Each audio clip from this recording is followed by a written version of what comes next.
মিষ্টি কুমড়োর ভেতরের অংশ কি ফেলে দিচ্ছেন? এবার থেকে আর ফেলবেন না। মাত্র 5 মিনিটের মধ্যে বানিয়ে নিতে পারবেন এরকম খাস্তা মুচমুচে রেসিপি, যা একবার দুবার বানিয়ে খেলে মন ভরবে না, বারবার বানাতে মন চাইবে। তাহলে চলুন বন্ধুরা, আশা করছি আজকের রেসিপিটা আপনাদের ভালো লাগবে। তাই ভিডিওটা কোথাও স্কিপ না করে প্রথম থেকে শেষ পর্যন্ত দেখার অনুরোধ রইল। তার জন্য দেখুন এখানে নিয়ে নিয়েছি আমি মিষ্টি কুমড়ো, একটা কুমড়োর অর্ধেকটা নিয়ে নিয়েছি। এবার সেটা থেকে এরকম দুটো ফালা করে নিয়েছি, একটু খুব ভালো করে জল দিয়ে ধুয়ে নিয়েছি। এবার দেখুন এর যে ভেতরের দানাগুলো আছে এগুলোকে আমি ফেলে দেবো না, এগুলোকে একটা বাটির মধ্যে আমি নিয়ে নিচ্ছি। একটা প্লেট নিয়ে নিয়েছি আর এদিকে নিয়ে নিচ্ছি একটা চামচ। এবার চামচের সাহায্যে এই ভেতরের অংশগুলো আমি বের করে নেব। তো বন্ধুরা, আমরা যখনই কুমড়ো রেসিপি বানাই তখনই কিন্তু এই কুমড়োর ভেতরের অংশগুলো বাদ দিয়ে দিই। তো আজকে দেখুন আমি এই ফেলে দেওয়া অংশ দিয়ে দুর্দান্ত একটা মুখরোচক রেসিপি দেখাবো। আর আগেকার দিনে মা ঠাকুমারা কিন্তু সবজির কোনো অংশই ফেলতো না, নানা রকম রেসিপি বানিয়ে খেত। সেরকমই এই মিষ্টি কুমড়োর ভেতরের অংশটা দিয়ে আগেকার দিনের রেসিপি আপনাদের সঙ্গে আমি শেয়ার করব। তো অবশ্যই আপনাদের খুবই ভালো লাগবে। সবগুলো দেখুন আমি বের করে নিয়েছি। এবার হাত দিয়ে চটকে চটকে একটু ভালো করে মেখে নেব। আর এটা মাখার পর এই যে দানাগুলো আছে সেগুলোকে আমি অর্ধেক ফেলে দেবো আর অর্ধেক রেখে দেবো। আপনারা চাইলে সবগুলোও ফেলে দিতে পারেন। তবে বন্ধুরা, এই দানা দিয়েও কিন্তু অনেক রকমের রেসিপি হয়। আপনারা যদি দেখতে চান আমাকে অবশ্যই কমেন্টে জানাবেন। এবার দেখুন এগুলো কিন্তু মুখে পড়লে বেশ বাদামের মতো ভালো লাগবে খেতে, তাই আমি অল্প কিছু রেখে দিয়েছি আর বাকিগুলো ফেলে দিয়েছি। আর এইভাবে ঠিক এটাকে মেখে নিতে হবে। আমি এইভাবেই মেখে নিয়েছি। এর মধ্যে এবার দিয়ে দিচ্ছি বেশ কিছুটা পেঁয়াজ কুচি। বন্ধুরা, আজকে আমি পেঁয়াজ দিয়ে বানাচ্ছি। আপনারা যদি নিরামিষ খেতে চান পেঁয়াজটাকে স্কিপ করে দিতে পারেন। দিয়ে দিলাম 1 চামচ মতো গ্রেট করে রাখা আদা আর দিয়ে দিচ্ছি 2টো কাঁচা লঙ্কা কুচি। তো আপনারা যেমন ঝাল খাবেন এখানে সেরকম অনুযায়ী লঙ্কার পরিমাণটা দিয়ে দেবেন।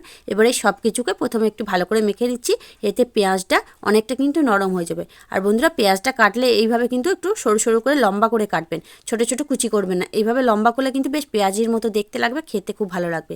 এবার দিয়ে দিলাম বেশ কিছুটা ধনেপাতা কুচি। এবার বাইন্ডিংয়ের জন্য নিয়ে নিয়েছি বেসন। এখানে নিয়েছি 4 চামচ মতো বেসন। খুব বেশি বেসন দেওয়ার প্রয়োজন নেই, অল্প করে দিয়ে দেবেন। আমি এখানে 4 চামচ মতো বেসন দিয়ে দিচ্ছি। এবার দিয়ে দিচ্ছি 2 চামচ মতো চালের গুঁড়ো। এই চালের গুঁড়োটা দিলে কিন্তু অনেক বেশি খাস্তা মুচমুচে হবে। আপনাদের কাছে যদি চালের গুঁড়ো না থাকে আপনারা 1/2 চামচ মতো খাবার সোডা এখানে দিয়ে দেবেন। এবার দিয়ে দিচ্ছি স্বাদ মতো লবণ, অল্প সামান্য একটু হলুদের গুঁড়ো, এতে কালারটা খুব সুন্দর আসবে। এবার দিয়ে দিচ্ছি 1 চামচ মতো লঙ্কার গুঁড়ো। তো বন্ধুরা, আপনারা যদি ঝাল বেশি খান তাহলে অবশ্যই দেবেন, না হলে স্কিপ করে দেবেন। এবার দিয়ে দিচ্ছি 1 চামচ মতো জিরের গুঁড়ো। আর কিছুই দেবো না, এই সব কিছুকে আবারও একটু ভালো করে মেখে নেব, জল কিন্তু না দিয়ে। আপনারা প্রথমেই জল দেবেন না, তাহলে কিন্তু এটা খুবই বেশি পাতলা হয়ে যাবে, বাইন্ডিংটা একদম আসবে না। প্রথমে একটু শুকনো অবস্থা মেখে নেবেন, তারপরে যদি দেখেন জলের প্রয়োজন আসে তাহলে অল্প একটু জল দিয়ে দেবেন।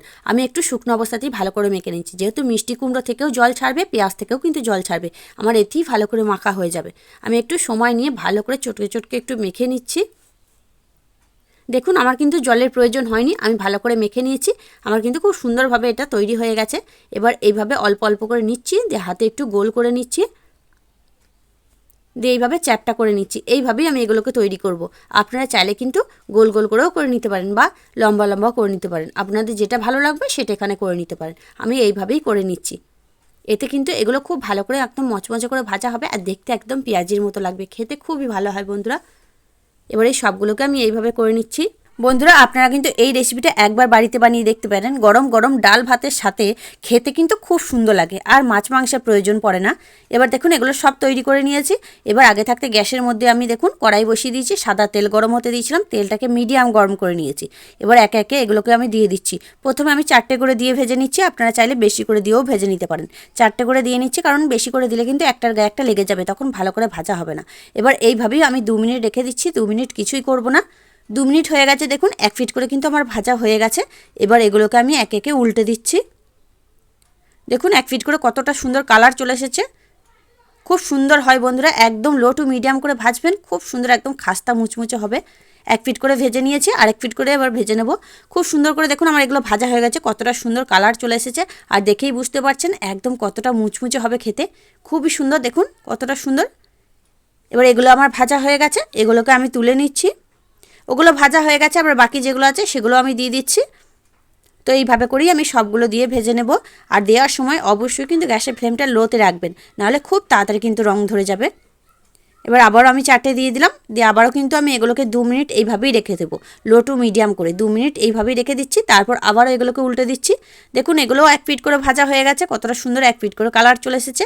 এবার এগুলোকে 1 পিঠ করে ভেজে নিয়েছি, আর 1 পিঠ করে ভালো করে একদম কালার করে ভেজে নেব। দেখুন একদম মচমচে করে ভেজে নিয়েছি, দেখেই বুঝতে পারছেন যে কতটা সুন্দর হয়েছে। এবার এগুলো আমার ভাজা হয়ে গেছে, এগুলোকেও তুলে নিচ্ছি, আর বাকি যেগুলো আছে সেগুলো একইভাবে ভেজে নিয়ে আসছি। তো দেখুন বন্ধুরা, আমার কিন্তু মিষ্টি কুমড়োর একদম মচমচে পকোড়া তৈরি হয়ে গেল।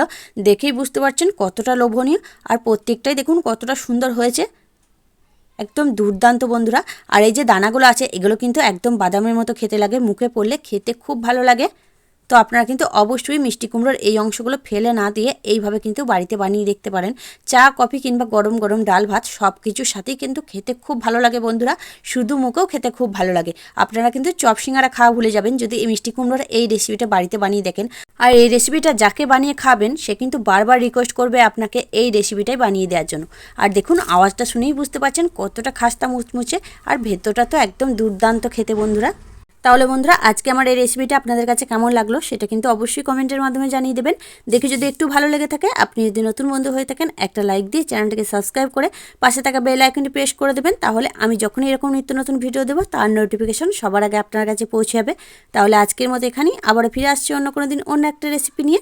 ততক্ষণ আপনারা ভালো থাকবেন, সুস্থ থাকবেন। ধন্যবাদ।